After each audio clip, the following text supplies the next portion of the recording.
കണ്ണൂർ ജില്ലാ പഞ്ചായത്ത് പ്രസിഡന്റ് തെരഞ്ഞെടുപ്പിൽ മാധ്യമങ്ങൾക്ക് വിലക്ക്. തെരഞ്ഞെടുപ്പ് നടക്കുന്ന ഹാളിലേക്ക് ജില്ലാ കളക്ടർ അരുൺ കെ വിജയന്റെ നിർദ്ദേശപ്രകാരമായിരുന്നു മാധ്യമങ്ങളെ വിലക്കിയത്.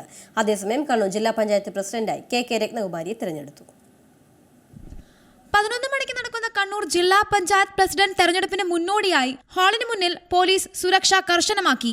പിന്നീട് തെരഞ്ഞെടുപ്പ് റിപ്പോർട്ട് ചെയ്യാനെത്തിയ മാധ്യമപ്രവർത്തകരെ വിലക്കുകയായിരുന്നു. വരണാധികാരി കൂടിയായ ജില്ലാ കളക്ടർ അരുൺ കെ വിജയന്റെ നിർദ്ദേശപ്രകാരമാണ് വിലക്കേർപ്പെടുത്തിയതെന്നായിരുന്നു പോലീസ് വിശദീകരണം. വിലക്കേർപ്പെടുത്തിയതിന് പിന്നാലെ കുറച്ചു സമയത്തിനകം തെരഞ്ഞെടുപ്പിന് മുൻപായി മാധ്യമപ്രവർത്തകർക്ക് പ്രവേശിക്കാൻ അനുവാദം നൽകിക്കൊണ്ടുള്ള കളക്ടറുടെ അറിയിപ്പ് നൽകുകയും ചെയ്തു. അതേസമയം PP ദിവ്യ രാജിവെച്ച ഒഴിവിലേക്ക് നടന്ന കണ്ണൂർ ജില്ലാ പഞ്ചായത്ത് പ്രസിഡന്റ് തെരഞ്ഞെടുപ്പിൽ കെ രത്നകുമാരിയെ പുതിയ പ്രസിഡന്റായി തെരഞ്ഞെടുത്തു. ജില്ലാ പഞ്ചായത്തിലെ 24 അംഗ ഭരണസമിതിയിൽ 7 പേർ UDFും 17 പേർ LDFുമാണ്. അതിൽ 16 വോട്ടും രത്നകുമാരിക്ക് ലഭിച്ചു. വോട്ടെടുപ്പിൽ നിന്നും വിട്ടുനിന്ന PP ദിവ്യ പുതിയ അധ്യക്ഷയ്ക്ക് ഫേസ്ബുക്കിലൂടെ അഭിനന്ദനം അറിയിച്ചു.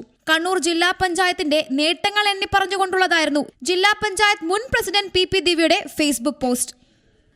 C Malayalam news, Kannur. ഏറ്റവും പുതിയ വാർത്തകളും വിശേഷങ്ങളും വിരൽത്തുമ്പിലറിയാൻ സി മലയാളം ന്യൂസ് എല്ലാ ഡിജിറ്റൽ പ്ലാറ്റ്ഫോമുകളിലും ലഭ്യം.